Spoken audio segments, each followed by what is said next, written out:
So the bridge is... The song, you know. You know, like, don't you know that I'm toxic? You know, that changes. Yeah. Yeah. And then in the middle, she has something else that she says that's different from the chorus and the verses. And the music might change that part, but then they go back to the chorus. That part is called the bridge.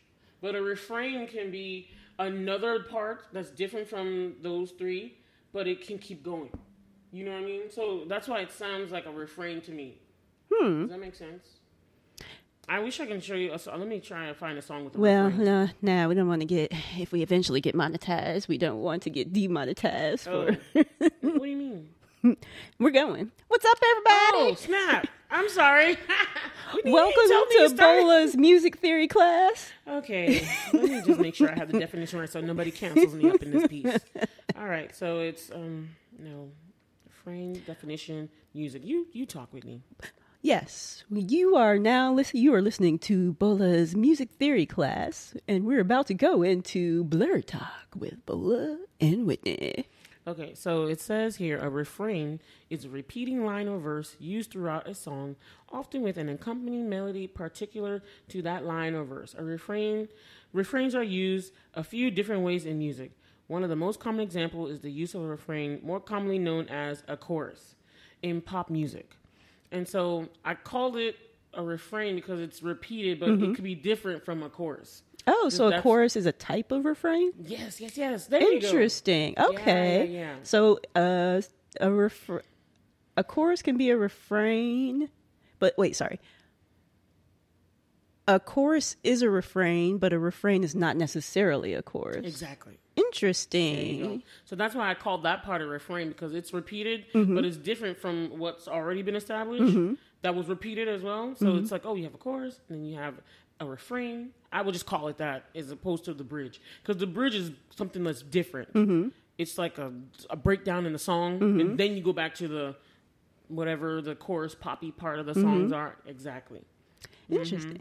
And just in case you guys were wondering, we're talking about Hezekiah Walker's God Favored Me. Yes. Because Bola had not heard it yet. And I was like, oh, this is unacceptable. I have to play it for her because it is a fire I like song. the song. And I'm like, and it's Sunday too. Hallelujah. Hallelujah. Anyway, but we were talking about music, y'all. Music refrain, that's the kind of nerdy stuff we're about. So. Yeah, we're about all types of nerddom, you guys.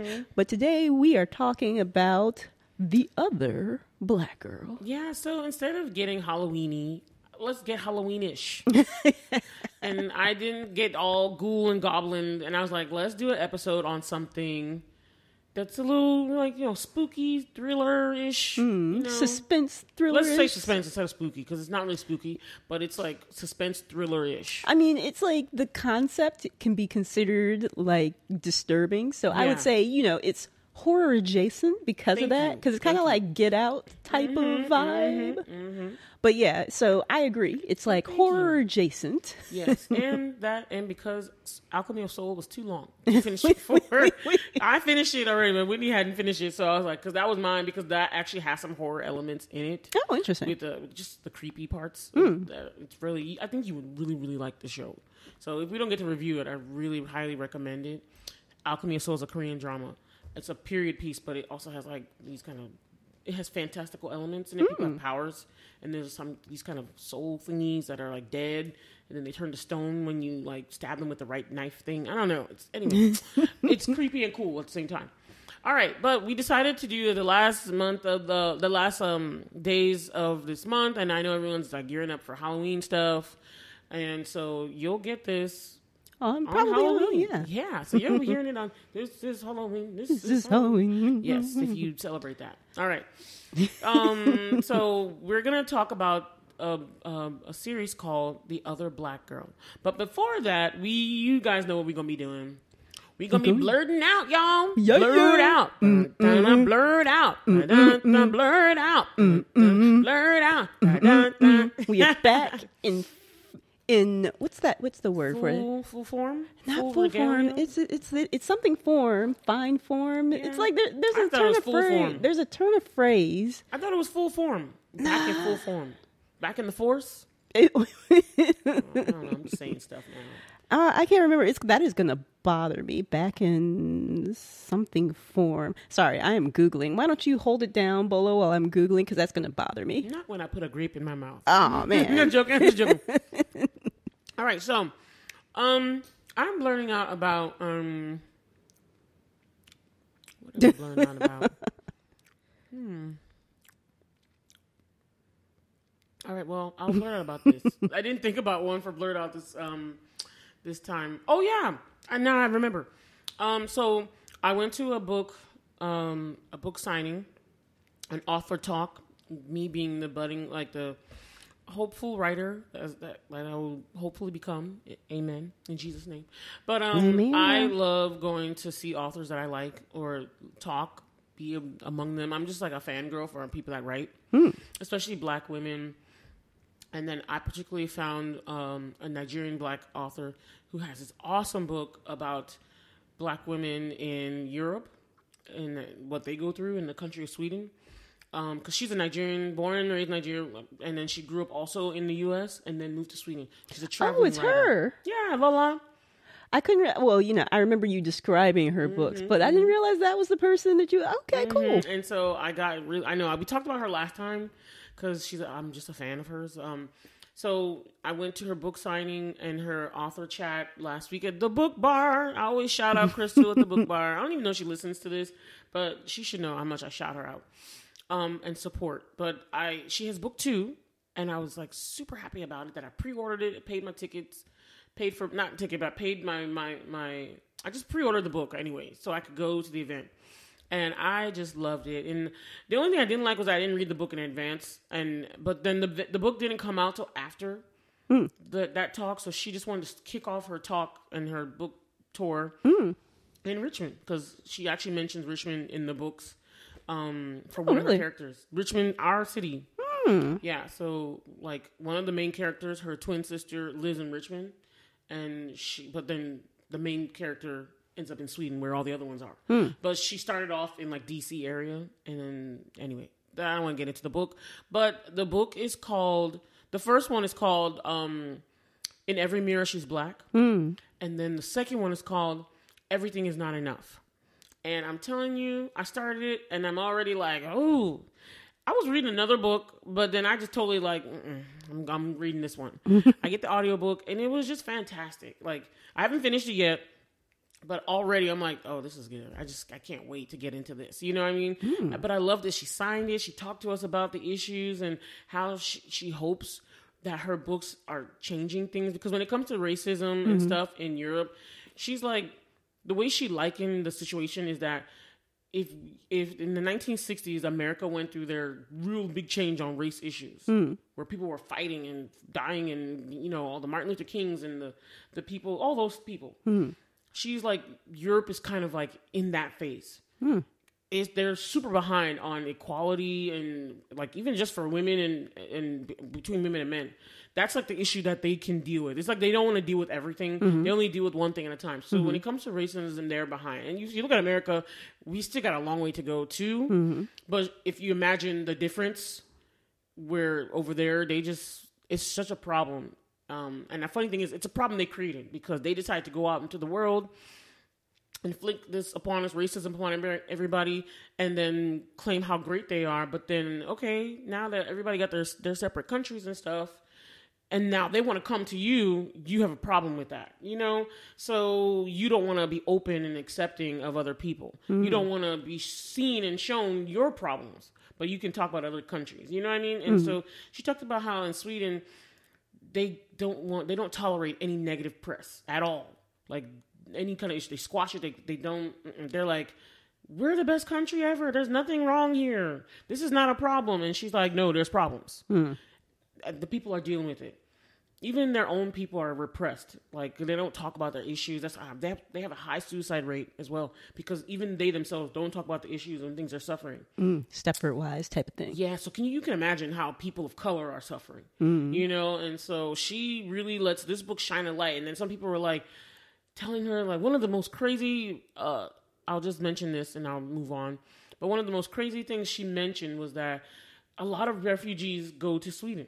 They have refugee centers, even though they're surrounded like in beautiful atmosphere and beautiful places. And they're like, how could you be upset? This place is paradise. And it's like, just because you put us here, but there's nothing for us to do here. We don't have a life. We're secluded. We can't be part of the government we can't be part of society like we need to be. So it's not perfect. It's not idyllic. It's not great. You know, they're not fully members of the society. They're not fully integrated, you know? And so they're like, America, at least you can be an immigrant and get integrated in society. But it's like it's like, no. And that's why she came up with the title that everything's not enough, because a person of color could have all the check marks, be the best one in the room, the smartest one in the room. But for them, it wouldn't matter.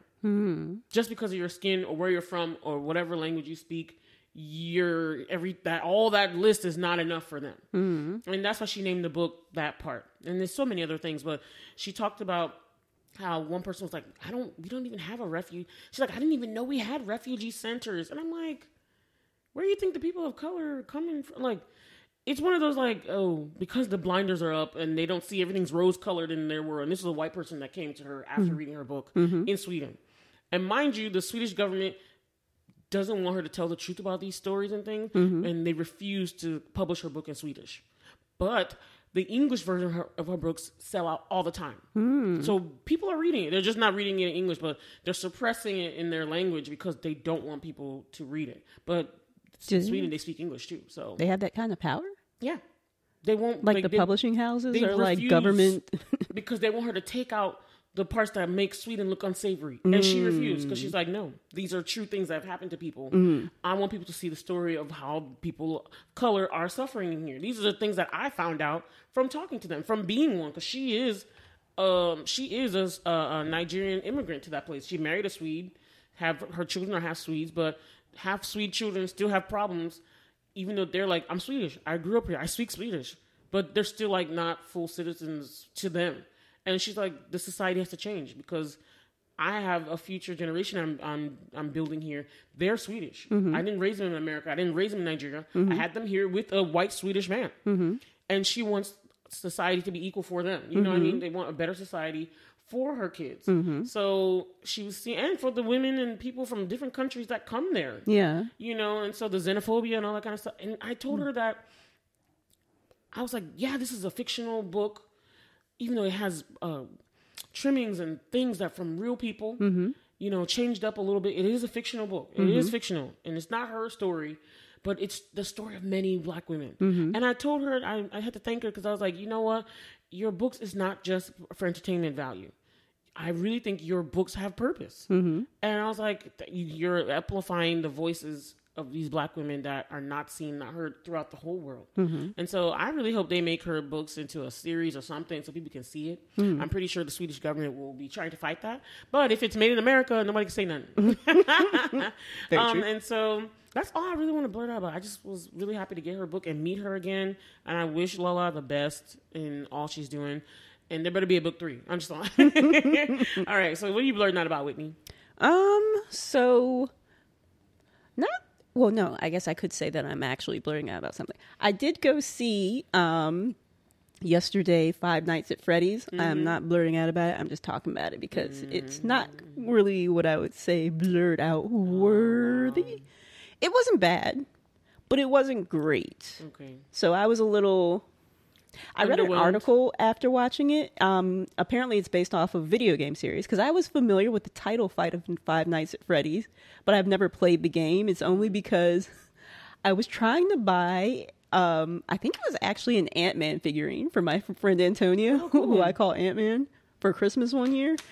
And Amazon twice sent me the wrong Funko Pop thing. They sent me a Five Nights at Freddy's figure. And I'm like, what the heck is Five Nights at Freddy's? So that's the only reason that I was even familiar with the name of the IP. Because I'm like, what even is this? Oh, so it's from a game. Yeah, it's a video game. Wow. And for it to get, like, not good reviews then. I mean, like, it was just underwhelming to you. That's kind of suck. From the article that I read, because like I said, I have never played the video game. I wasn't familiar with it at all. They're like, major fans of, like, the game might appreciate probably some Easter eggs, the article was saying, but they're like, people might be disappointed by the lack of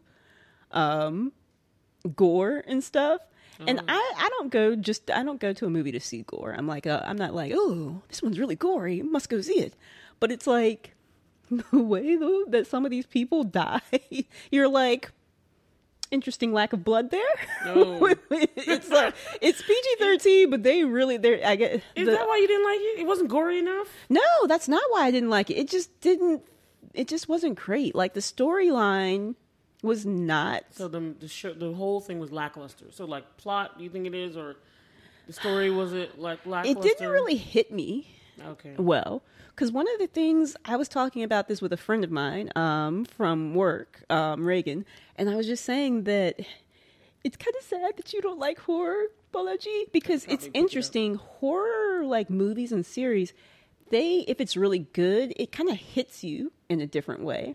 I don't know if it's because because people are dying, there's that extra stakes where you're like more connected maybe to the characters. I don't know what it is. But I feel like any themes of like sacrifice or things like that just really hit me.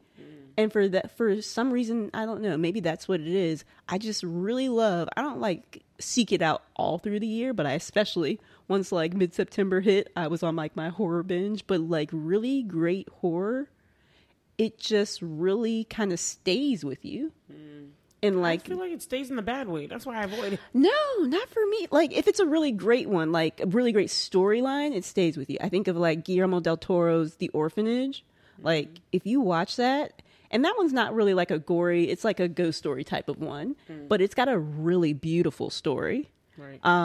The Haunting of Hill House, I just finished last night rewatching all of that because it is the best Mike Flanagan horror Netflix series.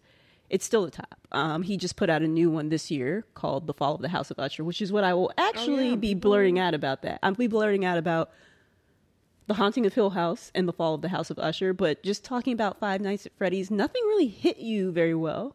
I like the actor, the guy who played PETA in Hunger Games. Yeah, he's in there. I like him. He's a likable actor, but nothing really. Is that the one with he works in like a... He's a security guard, and the animatronic they were talking things. about that on the news, so it wasn't very good. It wasn't great. It wasn't bad. It just wasn't great. It was just kind of. It was kind of okay. Yeah. But like, I mean, the article I was reading said that the Jim Henson Company made the animatronic things, and they look great. Like the making of the creatures is awesome. They look great, but the storyline, like, especially when there's like ghost storylines, if it's really good, I expect it to go deep on like, what was the pain there that made them stay around or whatnot. And I guess that's why I really like it, because like going into the storyline and like some type of like wrong or hurt being resolved, maybe that's why I like horror when it's done really well so much. But this didn't have that. It had like these like kids who were like ghosts and stuff, and I'm like, there's nothing that's really connecting for me story-wise. I'm like, there's no great amount of empathy or any type of... Yeah. Yeah. And I don't know what it is that... Because you can not only find that in that issue with just this film, but it's any genre, really. You have to have... Like, example, when we reviewed Black Adam... I was like, I really had a hard time. I was like, nothing was connecting me to this story. I don't care how much CGI, and I love action films. Well, superhero films, because I don't love all action films, because some of them are just plotless explosion bombs. But that was the same problem. I wanted to know what the deeper thing is here, and it's like they got to it at the end of the series, but then I was like, it's too late. Because I still don't care about these. I like some of the main characters died, and I was like, I don't care about this. Yeah, Helmet Dude, when he like, it was supposed, you could tell from the way it was filmed or whatnot that it was supposed to be like a big moment, but it's like, I don't really care about him. Right, so it's not hitting me. It's something with the story. So story or pacing or something. For Black Adam, I think you're right. Like maybe story or pacing or both. But like, yeah, Five Nights at Freddy's, nothing really connected. So it was just like, it's okay. It has to be a draw or a pull. Yeah, something that pulls you, that connects you, that makes you... I want to feel something. Yeah. Like Guillermo del Toro's The Orphanage, I felt something. I know that you're not a horror fan, but did you ever see Pan's Labyrinth? Yeah. I didn't find that as scary, but I don't remember. But it's got some horror elements. Like it's got like horror creatures. Yeah, the creatures. And like the daughter, the main character, kind of dying at the end to protect her brother. Maybe that's what like made it kind of beautiful, because it's like sacrifice. My sacrifice. Sorry. Yeah, but stuff like that like touches me. Like it resonates even after the film is over. Like it stays with me because something about it connected. It's like that was beautiful. She loved her brother so much that she wanted to protect him, and this happened. And like The Haunting of Hill House, just like the character of Nell. Oh my God. Just watching the final episode. Does she die as well? She does. Okay. Yeah. But she's the only sibling that dies. She's the first one that dies, and that kind of brings the rest of the family together. The dad also dies. But like at the end, the house doesn't get destroyed, but like she saves her siblings, and her mother went kind of crazy. Now, it's kind of hard to say. The mother went crazy, but because of the house, there was a ghost in the house that was not good. Because not all of the ghosts were bad. But there was a ghost in the house that was convincing her that reality was actually a dream. So she's like, the only way that you can wake your children up is by killing them in the dream. So she was convincing her that like they're dreaming right now. She's like, are you going to let them go out into the world and be hurt? And she would show her like images of her children, like of Nell dying, which she actually does. Like it looked like it was a thing from the future. Because like the house did like a weird thing with space and time. And Nell was haunted by this ghost called the Bent Neck Lady. And it turns out it was her, because she dies in Hill House and like falls off the thing and like gets hung. So she was the ghost that was haunting herself. Oh, it's weird. It is weird, but it was awesome. The way that it's done, like the story, just brilliant. And the fact that like as her like siblings are about to die, because the house is like, they call it like almost like a monster just eating, constantly eating them. So it's like killing stuff and feeding off of people. And she's like, you need to go. And like her brother, her twin brother, she like saves all of her siblings, because the ghost, the one that made her mother think that it was like reality was actually a dream, like she touches each of their heads and they just kind of like pass out into this room, and they're like they're about to die. But Nell, the sister who died, she like wakes them up, and then the father sacrifices himself because he's like, I can't get into that room, and he finds his wife there because she died in the house. And he's like, I need you to open that door. And she's like, you're going to take them from me, talking about her children. He's like, but they need to live. She's like, but they'll be harmed out in the world. He's like, but we have to let them live. Like, you can't protect them from being, you can't protect them from everything that happens in the world. So I need you. She's like, but I'll be alone. And he's like, no, you won't. So he basically dies and stays with his wife and the daughter. And like at the end, you see the door closing and the three of them together. So it's kind of like a kind of nice thing. They're together. And the mother actually killed this little girl because she was having a tea party with her youngest, the twins, Nell and the brother Luke. And Luke had this friend that everybody thought was imaginary named Abigail, because he was like, yeah, she lives in the woods. But the housekeepers had a daughter, and they would keep her away from the world. So everybody thought he had like a made up friend, but she was actually real and would just come and hang out with them. And they knew something was wrong with the house. So they were like, no, you were never to go in that house. But she comes and sleeps over. And that's this night that the mother comes back and puts like rat poison in the teacups, because she's trying to wake them all up. She thinks that reality is not reality. But the only one who drinks it is the housekeeper and groundskeeper's daughter. So she dies in the house. So the housekeeper and groundskeeper, they make a deal with the father. He's like, because he gets all of his kids out once he sees this stuff. And he's like, what are you doing? Gets his kids out, goes back to the house to try to get his wife. But his wife has already died because the ghost convinces her that... All this sounds like too close to home, because I actually believe in... These things happen to real people. I believe that mental illness is real, but I also believe in spiritual... influence, issues. yeah. And there's dark forces that do convince people to do bad things. Like, so it's a little too close to reality for me. And those are like spiritual issues that that's kind of why I don't like to watch those things. Because I was like, no, this is real. But you're taking it just showing an example, of like the story. There's more to it, of course. There is, but that's the reason why I don't like to get into it because I'm like, nah, this stuff is real. I know y'all watching it, but I was like, this stuff actually happens to people. I know I've heard of things. I believe there are spirits that stay with houses. Yeah, all this stuff is real. People are like, sometimes don't pay attention to that stuff, but I'm like, no. This stuff is real. I will not be going to any antique shops in New Orleans. Oh, no. Hell no. I'm not touching nothing. Okay. But, like, it sticks with you because you look at, like, Nell and she's like, no. She died and she was like, you know, the siblings were estranged and she's, like, telling all of them, she was like, there's nothing that you could have done for me. Because I think there was legitimately some mental health issues. But it's interesting to watch it because it's like, was this because of the house or was this already there? Because the house traumatized them and like stuff that happened to them, you know, their mother went crazy, killed herself, but it's kind of like she did, but she didn't think that's what she was doing because of that ghost that convinced her that this is a dream. Right.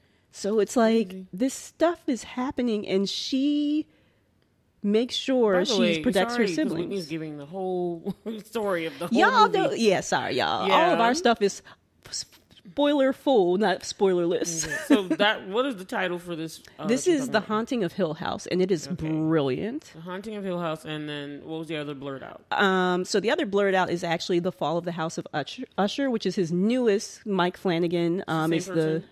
Same person? Yes, same person. He's got his first thing for Netflix was first series was The Haunting of Hill House, then The Haunting of Bly Manor, also brilliant. More kind of gothic romance type of thing, but brilliant again. Midnight Mass, also really good. Midnight Mass is just so. All you horror nerds and horror blerds, write this stuff down because I'm not gonna watch it with you. Right. But Whitney's blurting out about it, and it is the spooky time.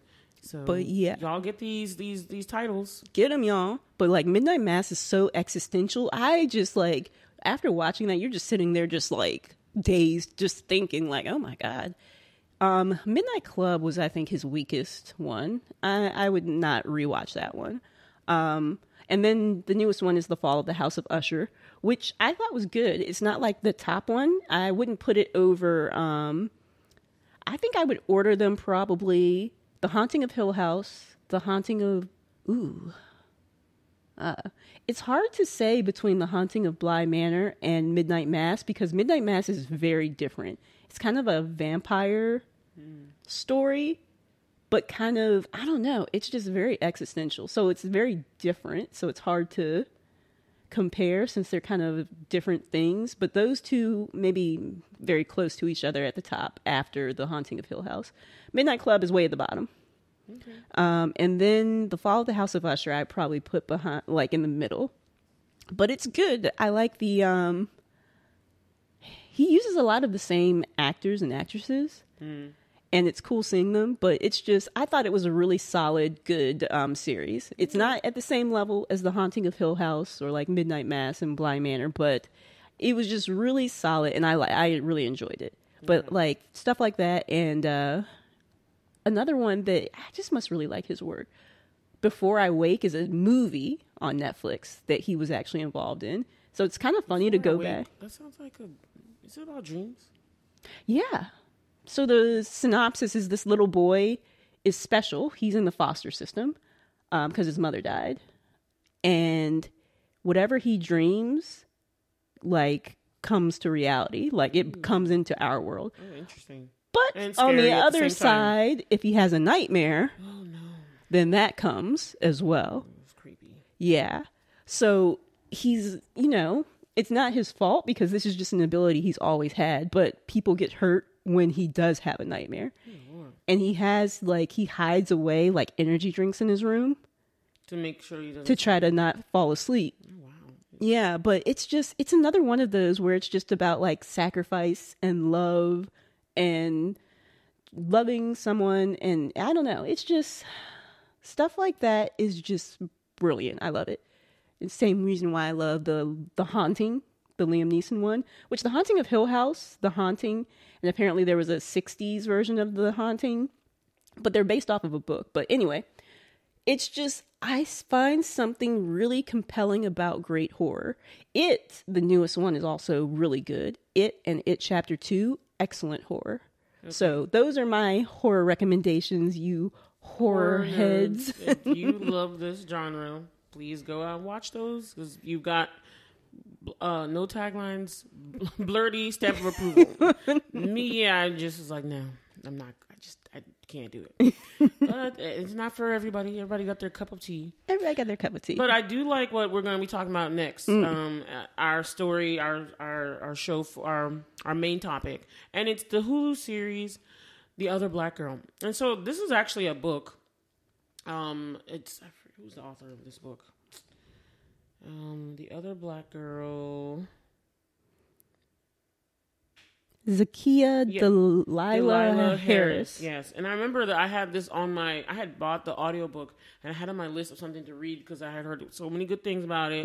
And then I watched, because I was so obsessed with Lola Akerstrom and her book, with the one I talked about in the Blerd Out section. Oh, okay. And then Zakiya actually had like because when I like something, I like to go into listen and find out more about it, and what the authors are saying, what people are saying about it, talk to people about it. So she had like a virtual book club thing where it was like an interview with her, and then other people were like on as well. But Zakiya and her were the two books people were talking about. She was mostly talking about Lala's book, In Every Mirror She's Black. So I was like, oh, people were talking about her book. Oh, she's the author of that. And I was like, oh, The Other Black Girl. It's on my list. And I did not know what it was about still. I didn't understand. I just knew that I had on my list. And then I had heard some negative things like much later. And then I was like, okay, I wasn't getting into the audio when I first was listening to it. So I just kind of took it off my list. And so actually Shalika, who's been a guest on our show a couple months back, we blurred out about her wedding last time. And she was telling me, she's like, are you guys going to review The Other Black Girl? And I was like, It was on my radar because I was like, I know there was a book. So I was like, maybe I'll just watch the series. And it's on Hulu. I have Hulu. And so I was like, no, so she recommended it as something we should review, or at least she's like, if you guys review it, let me know about it. And so I was like, okay, I'm going to watch it. So I just was looking for something to watch. And I decided to watch the series. And I was like, whoa, it was really interesting. So at first the draw, and I don't know if it's just the way, the medium of how the books are set up are different from the medium how a story comes to you. So the medium of TV is totally different. It could pull you in a different way. And I was just interested, creeped out, but interested. And I just wanted to know like what is going on. From the very beginning to this of the series. I just wanted to, each episode, I was like, what's going on? What is going on? There's something going on. There's something going on. I have to know what's going on. It's creepy. Something's going on, and so I really actually enjoyed that suspense. Yeah. I was on edge, but I didn't think I wouldn't call this horror. I would call it more suspense. But it has a creepy factor to it. Yeah, I would say horror adjacent. Because like the thought of it happening, just like the thought of what happened in Get Out, it's like, that is horrific. Yeah, and I wanted to know more about what this, and I was just so interested in the story. Plus, I liked that it was about women in the workplace, Black women in the workplace. Yeah, I'm always attracted to the Black stories and stuff. So we blurred, so I'm always attracted to issues affecting Black women, societal issues. And so it's so interesting that the person decided to do this thing about like the workplace and microaggressions and a Black woman feeling like you're in the all white space and you are the only Black girl there. And what is it like to have another Black girl with you, and all the different things about trying to be seen, trying to move forward. All the different things that you don't think we would deal with. Plus this extra weirdness on the side about something is happening in the office while she's there. Right. Something keeps trying to send her messages and all that kind of, and it was just like, I was like, this is kind of creepy. But I'm watching though. And then there were some episodes where I was like, oh my God. And I was like, I got to keep watching. So I like that. I liked the suspenseful draw. I liked that it was a cliffhanger every episode, but that's normal. It should be normal. But I really enjoyed this series, actually. I really did. I don't know if the way they ended it and everything, if there's going to be another series or if that's how the book ended. It definitely seems very open. I thought that you did end up finishing it. Dang it. The book? Yeah, because I wanted to ask you. I never finished the book. I never finished the book. So that's why I was like... Do you know if it's just one or more than one? No, there's only one. Okay. So that's why I'm wondering if they just took apart the book and then decided to do it slowly. Because in the beginning, the main character... Nella, which I love the name Nella. The main character, Nella, is the main... she's an editorial assistant in this white publishing house in, I think it's Chicago. Is it Chicago or New York? One kind of those big cities. It looks kind of like Chicago. I think it was Chicago. It might have been New York. But anyway, a place where there's a metro and there's a city. I feel like it's New York, but I'm not sure. But she's trying to... Oh, you're right. New York City publishing firm. That's what I thought. And the place is called Wagner. It also has one of my favorite... not favorite, but an actor I really like. I think his name is Daniel McCormick. And he used to play Will in Will and Grace. I love that Actually, series. this is Eric. Eric McCormick. Thank you. Eric McCormick plays, and then I think her name was Gracielle Bouvet or Duvet. She was like a really beautiful actress back in the 90s. She's still beautiful, but she was so popular back in the 90s. You saw her everywhere. I think it's Gracielle Duvet or Bouvet. Please don't come at me. I don't remember her name. But she was in it as well. Garciela Beauvais. That's what I thought. Garcelle Beauvais. Garcelle, because I know she's like, her family's like French. Oh, okay. Yeah, she is gorgeous. Mm-hmm, she is. I remember she used to be on like all the black TV shows back in the day. She was in your movie. Everyone wanted her in your film because she was so beautiful. I remember she was on the Jamie Foxx show. She was the main interest that Jamie Foxx was always trying to get with because she was beautiful. Anyway, but she's in it as one of the writers, and then like there's a black writer that used to be. She was the only black editor in that place years ago, and then after that something tragically happened to her and no one knew what happened to her afterwards. And now Nella comes, and she was the editor of Nella's favorite book, and no one knows what happened to that woman. And we see a scene. For clarification, Kendra Ray Phillips is the one from like the 80s who was the only black editor this Wagner publishing firm has ever had. And then they went back to just having white men or maybe a white woman, but mostly white people. They had like 2 or 3 white women. Yeah, and then no one knows what happened to her after the fact. And I just thought, I'm not going to lie to you. At first, while the show was going, I thought that, the white people are going to be the main, what's the word I'm looking for? Antagonists? Yes. I'm not going to lie to you. I really thought like Mr. Wagner was going to be the main baddie. Thought it was going to be some Get Out type stuff. Yeah, I thought he was going to be the main baddie and the main reason why this weird stuff happened. So, weird stuff was happening in the office, but then it really shows up actually more so when the black girl shows up in the office. Her name was Hazel, and she shows up, and that's when stuff starts kicking off. You know, what do you want to say, Whitney? I like that it's. I like that it started it like in media res. Right. Because it starts with Kendra Ray like being like the editor, and then you see her getting on like a subway, and like the lights keep flickering, and then she's on the subway and she's like looking at these like only 3 other people in the train compartment, and like the lights flicker, and all of a sudden they're all looking at her, and the lights flicker, and then they're like getting closer to her, and the lights flicker, and they're just like right on her. I'm like, what is happening? Exactly. I mean too, and I was like, what is this show? At first I was like, do I need to stop watching this? But then I was like, no, I'm going to keep going because I want to know. That scene was so, like, I love that they started there with the back history of this person in the 80s. So that I was like, this is a great place to start. Because then it draws you in. You immediately have to be like, I have to keep watching. Yeah, because I was like, what happened to her? She was on the train, and then these people were like, and then the white people, and I really thought it was going to be like when white people do bad things. It's like a Get Out situation. I really thought it was going to be like white people are the main antagonists. But to watch the whole show, and you see like who's really behind the creepy thing. And the funny thing is, what I like about this is that it's a gray area. Because it's like, even though something is creepy and not morally really correct is happening, but it's like it's happening for a good reason, you can almost sympathize with why the main character, why the person who's behind this craziness, why she's doing what she's really doing. See, and it's kind of I understand the motivations, but I cannot empathize or sympathize, because for me, it's like a similar thing. It's the reason I had such a problem with Wonder Woman 1984. It's like, no, like the free will thing is just like an absolute non-starter for me. Like, this is not okay. Let me go back. Let me rephrase what I'm saying. I can sympathize with the reasons why she wanted black women to of course, advance and be better and be the top. The means in which she's going about it, straight up Thanos. Like, no. Right? You can't be doing this kind of stuff. That's a good comparison. Yes, because I was like Thanos is like, idea makes sense. He was like, I'm trying to save you, but it's you're also trying to kill everyone. Right. And so one of my favorite elements was with Nella Rose, she has a white boyfriend, and her best friend is like a real straight up black chick.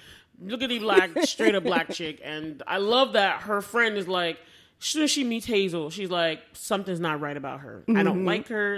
And I like that whole thing, that not every black girl has to like each other. We're not all friends. We're not all friendly. That's fine.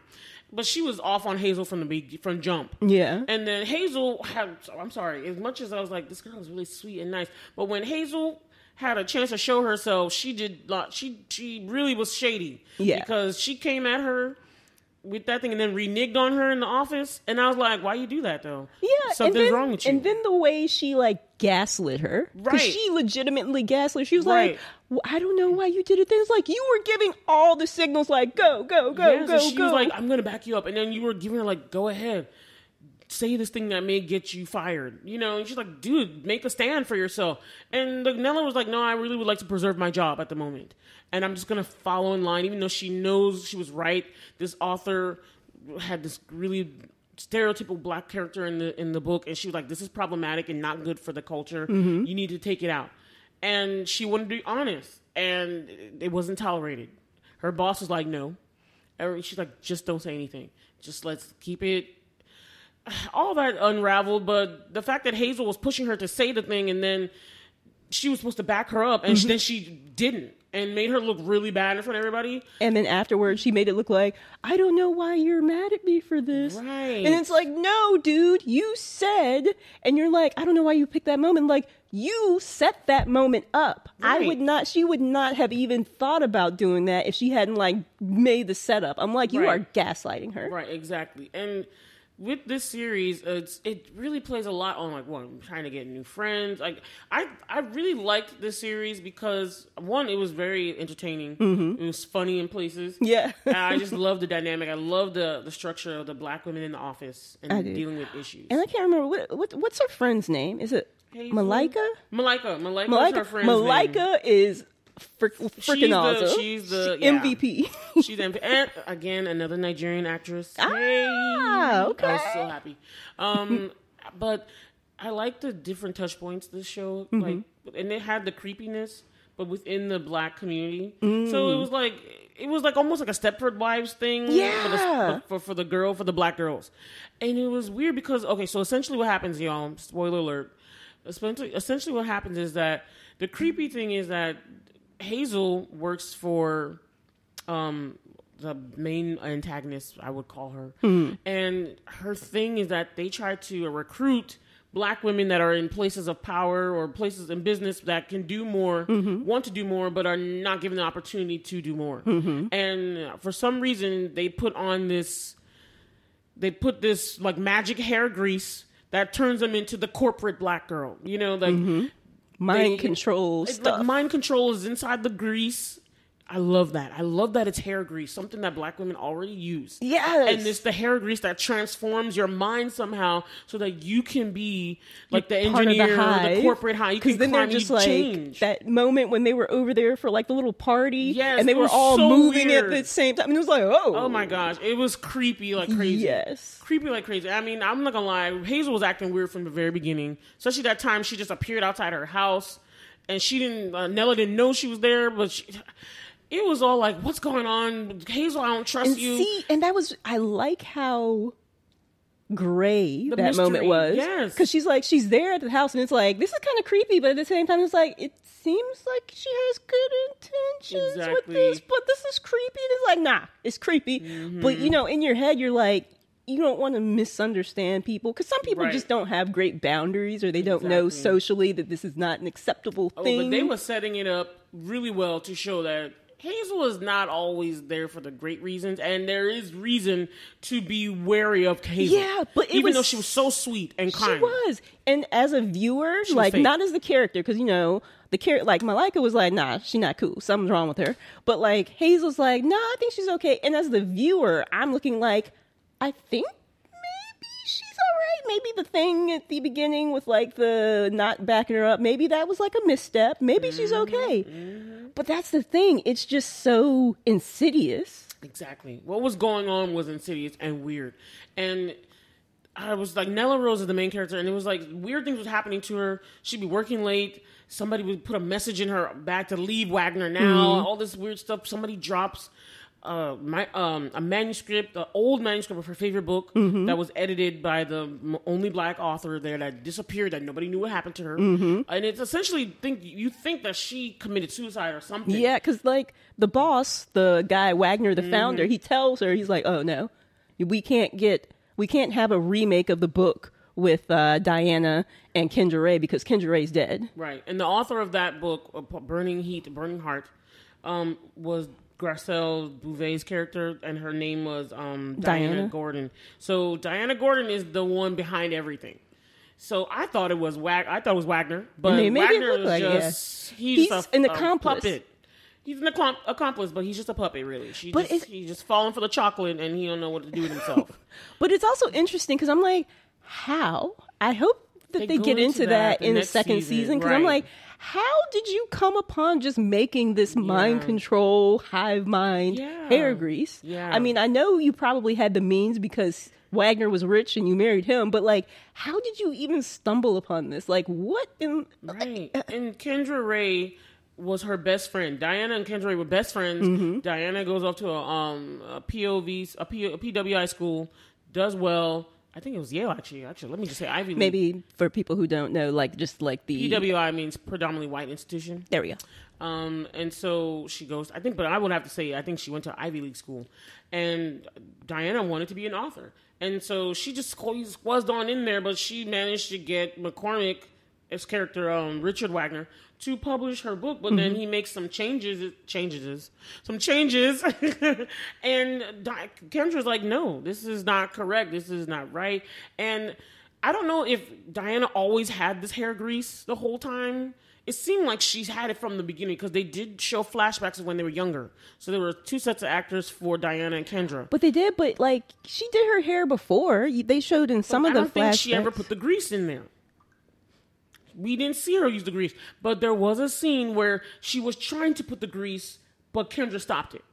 Remember that scene? Yeah, but that seemed like it was later on. Like, when they were in their neighborhood, it seemed like... I can't remember if they used the grease or not, but I don't think she always... I don't know if she always... That's what I'm saying. I don't know where Diana got the grease, because she does Kendra's hair, but she couldn't suppress Kendra. So I know that Kendra didn't take the hair grease. But I think that night that they had fallen out about her book, because she didn't want Wagner to change her book and make it what they wanted to make. She was like, no, you have to fight for this ending. This is a black girl story. You have to do this. And she was like, no, stick with it. And they had a falling out about it a little bit. So she came to like appease her, but she came with the grease. But it was also interesting. I found that situation to be a very interesting and nuanced situation, because it's like, if you're an author that's going to be published, not go indie publishing, like, they're going to have you make some changes. And I don't think that it's inherently wrong to make changes, but if you don't believe in them, I think then that at that point. Exactly. So I don't think it was like so much a problem, like, if she believed like, okay, I think this is gonna get the book out there, and at least it's gonna, because it did change people's lives. So for that reason, Diana's life, and I feel like she just wanted the success.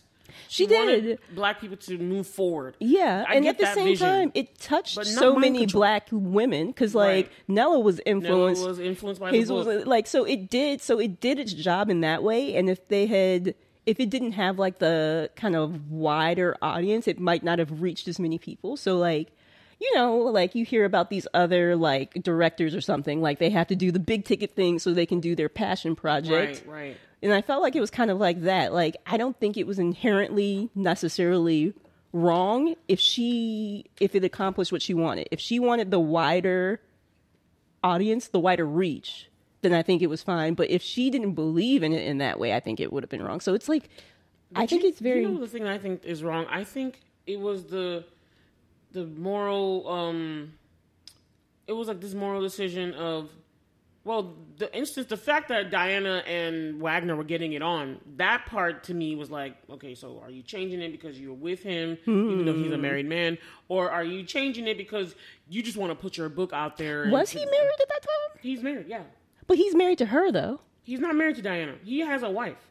But I thought that the woman who the other lady, white woman, the one who was in Scandal. No, she's just a worker, but she was the one that confirmed that he was having an affair with Diana, which is why he's involved. I thought she was saying that he was married to Diana. No, he's not. He has a wife.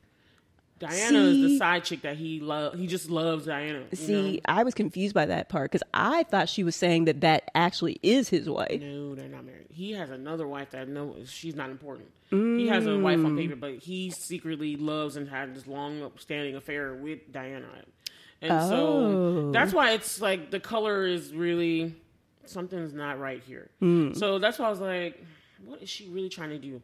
But the problem I had with what Diana's doing is this mind control. One, you could even see Hazel's scalp was bleeding at one point. Yeah. So I'm like, there's something insidious about this hair grease that it turns them into, like you said, when they were at the party, because like Hazel had drums. Hazel's almost like her I wouldn't say reaper, but like she's like the collector or something, or she goes out there, the general. She goes out there, finds other black women to transform out of their blackness into something else so that it can become like higher. There's something also inherently wrong about making that statement too, because it's almost like you're like, well, they need to be toned down so that they can be higher.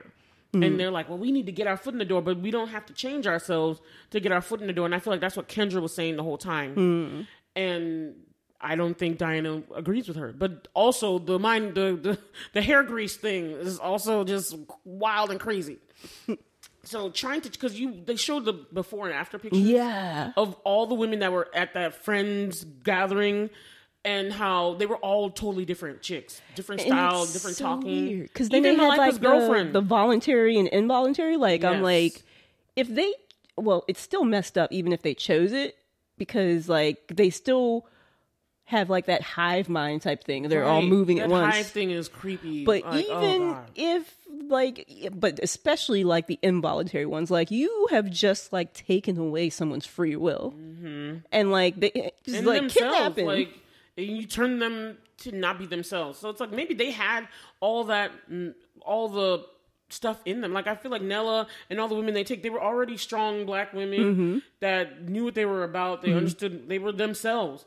But it was almost like, if they stayed the way they were not going to reach their potential, like where they should be. And I was like, that has like a really bad, like, that statement right there, or that belief that's wrapped into why they need the grease, I guess, that right there is a problem to me. And that's where I was like, that's why I was like, I'm not on her side. I understood what she was trying to do, but I was like, the means doesn't justify the ends. Like, no. And see, I don't know if it was necessarily that. I mean, they did all change. What do you think Diana was trying to do, and why she started this hair grease thing? No, I think you're right about her motivations, but as far as the change, I think you're right about her idea of why they needed to change, like the way they looked. But I think the big change was of her connections, because I feel like she had some type of connections that she gave them, and that's why they rose. Because I don't think just changing the hair and stuff was going to do that. But I think that's her personal thing that she put into it. But I don't think, I'm like, and then she also got them jobs. And so it was like, it was also weird too, because I was like, how was she able to get all these women these high-powered jobs? I think because of her connection to Wagner. So I think it was more of a network thing. Yeah. I think the hair and makeover thing was a Diana thing, like she believes that you have to look a certain way. Right. But I don't think also getting that, and then the good thing was like she got black women into these places of power, into these great fields and positions and careers. But at the same time, because if you look at the girlfriend, Malika's girlfriend was one of the people that got transformed. But I think Hazel targeted her to get at Malika, because Malika and her and Hazel were just not jamming, and Hazel had to show herself. She was like, "Don't F with me," you know what I mean?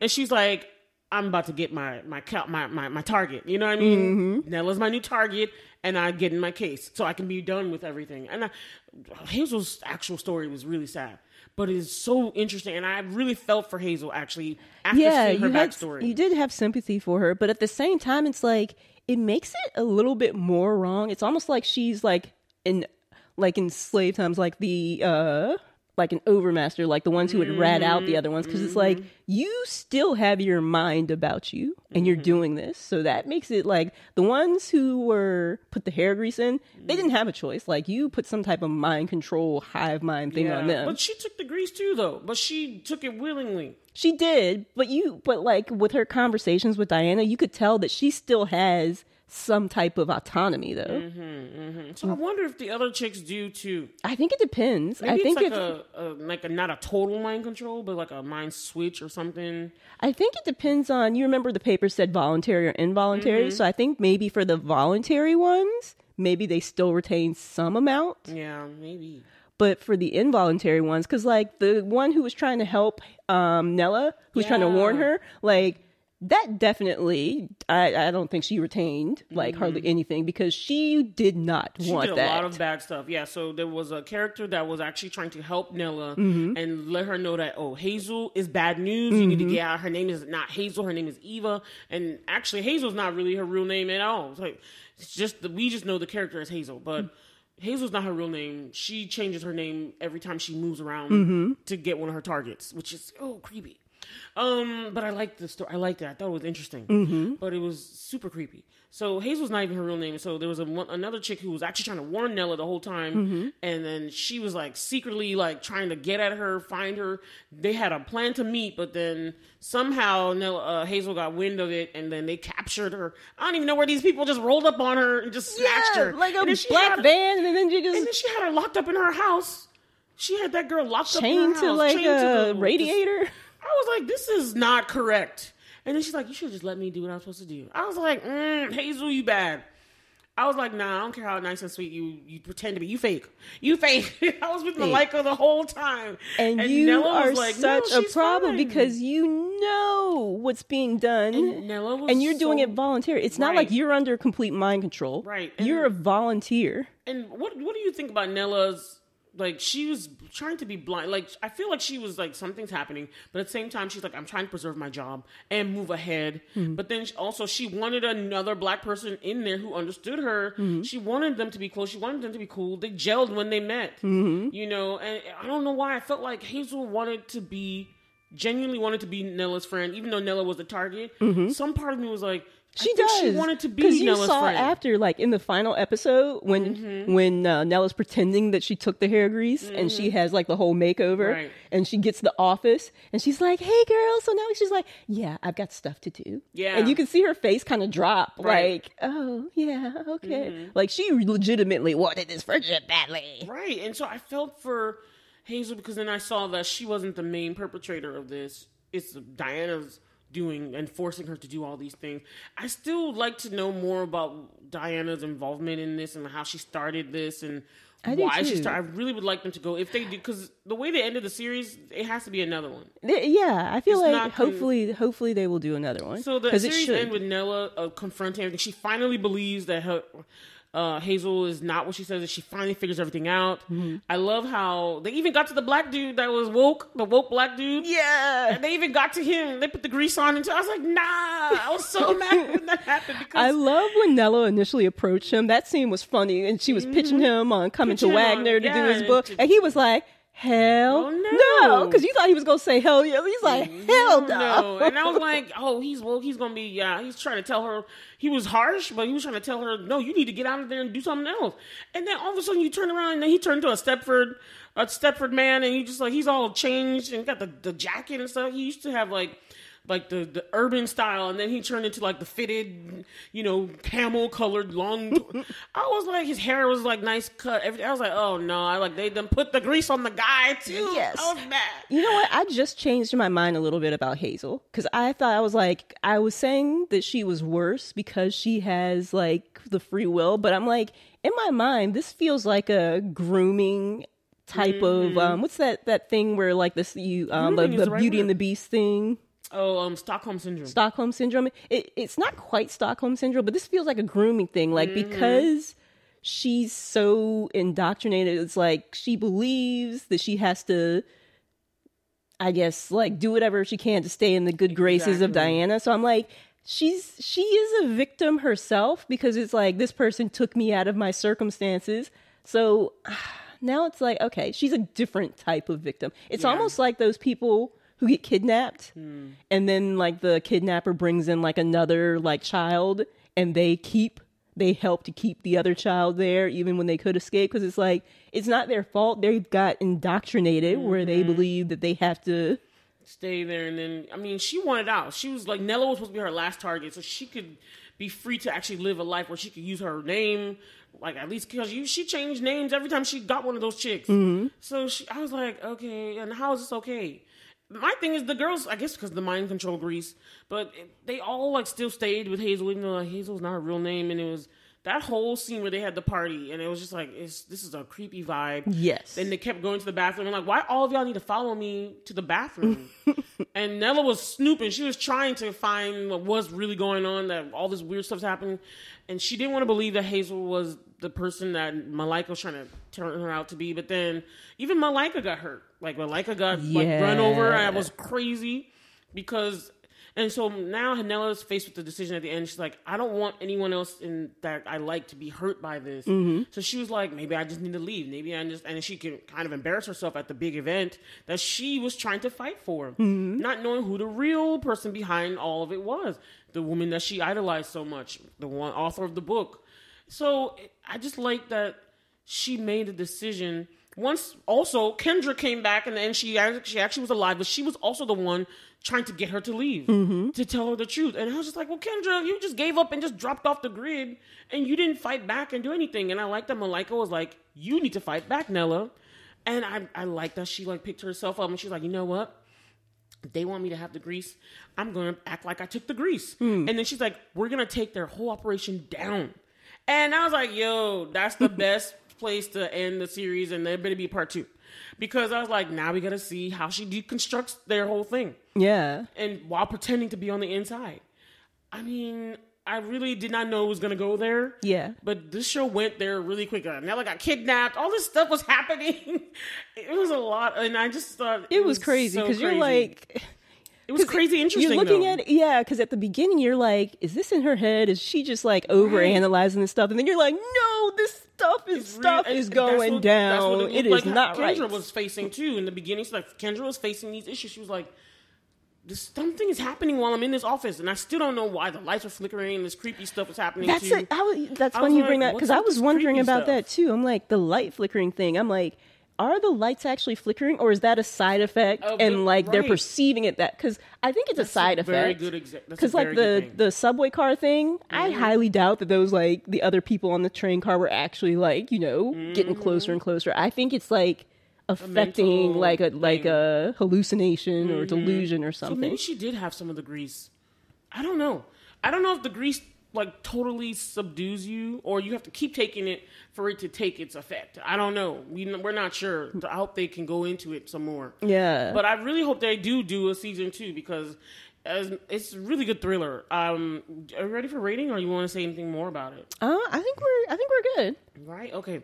So it has some great actors in it. It's a very interesting topic about Black women in the workplace and trying to advance. And I mean, it's saying a lot in just this little interesting little very story. Interesting way. Yeah, it's saying a lot. I like that about fiction. Like, you can house these like really pertinent issues in a more, for some, what are going to be for some people a more digestible way. Like, it's hard for them. It goes back to full circle to what I was saying about the fiction for Lola's book having a higher purpose. It's fiction because they're like, okay, there's not really whatever the characters' names are. They don't exist, but their experiences are real. And so in this one, these are experiences. I mean, the grease and stuff is just a heightened fantastical element to add to the book but it's really about these Black women in the workplace and trying to advance their careers and the different things, the different worlds, and like the connectedness and all these other issues. And like, whether or not you're going to have a moral fiber and be someone with integrity, and how you move about trying to climb up into positions of power or influence. So I really think the fiction is a great vehicle for that. Yeah. Even what you were talking about with the horror stuff. It brings these elements up, the sacrifice, those things are the main points. And I understand that with horror genre, there's something there.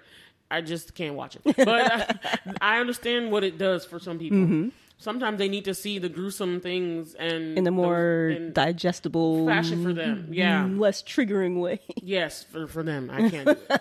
But I really like this thriller series, suspenseful. I think it's super interesting. I think it's very smart, and I'm now thinking I need to go back to the book. But I would rate this series. I'm gonna give it a 8 glasses. Solid series to me. 8 glasses. Nice. I was, at first I was leaning that way, but as I rethought it, I'm going to bump it up just a bit. I'm going to give it 8 glasses and a monocle. Okay, it sounds good. I was thinking about that in my head because for me, if you get more than 7, that means your thing is solid. You have to be extra. More than solid. Yeah, that's for me. If you get an 8 from me, that means this is something you can watch multiple times. You have to get 9 and 10 for something awesome. But 7 is like, okay, this is a basic. 7 for me. That's my. Okay. 7 glasses is a basic. If you get more than 7, you're in a good standing. Yeah, that's my rating. For me, 7 means it's good. It's pretty good. 8 means it's very good. Yes, so very good. I give this. I still stand with the 8 glasses. Yeah, I definitely just want to see a part 2 so I can see some more unfolding. But this is a very interesting series, you guys. If y'all are into just something suspense thriller with a little social consciousness bent.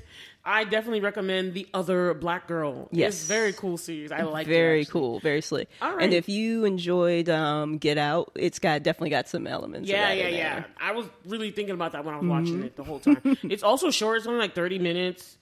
Each episode, it's very digestible. Yeah, I did it in one night. Like, I literally watched the last episode as I was getting ready the next day in the morning. And I was like, I'm done with the show. But it's digestible. I just kept watching it. I kept watching it. So it's a very good series. You got, what is the average for us? 8 glasses and a contact lens. 8.25. All right, y'all. So happy Halloween to all of you that are going to be safe. Don't eat too much candy. Please don't. And be safe out there with all the spooky crazy because, people still out here being crazy. Yeah. So y'all be safe. Have a great one. And as always, blerd out. Bye. Thanks for listening to our podcast. Please subscribe to our show on whatever podcast listening app you use and share the show with other Blurs and non-Blurs family and friends. And if you like this episode, please subscribe to our email newsletter at blerdtalkbw.ck.page and also rate and review our show on Apple Podcasts. Intro and outro music is Twilight by Caption. You can find them on SoundCloud, username Caption spelled CAPSHUN. Show notes by Bola, audio engineering by Whitney Booker. And don't forget to get social, you guys. You can email us at blerdtalkbw@gmail.com. And our social media handles on Instagram, Twitter, and TikTok is at BlerdTalkBW. And our YouTube channel is youtube.com/@BlerdTalkBW. And we've got our individual things going on too. You can find the Triple F Queen on Instagram at Triple F Queen B as in boy. And my YouTube channel is youtube.com/@Triple F Queen B. And you can find me, Whitney, at Luminabi Studios, my company. And the email address is wit@luminabi.com, spelled WHIT @LUMENABI.com. And you can also find me on Twitter at Luminabi Studios.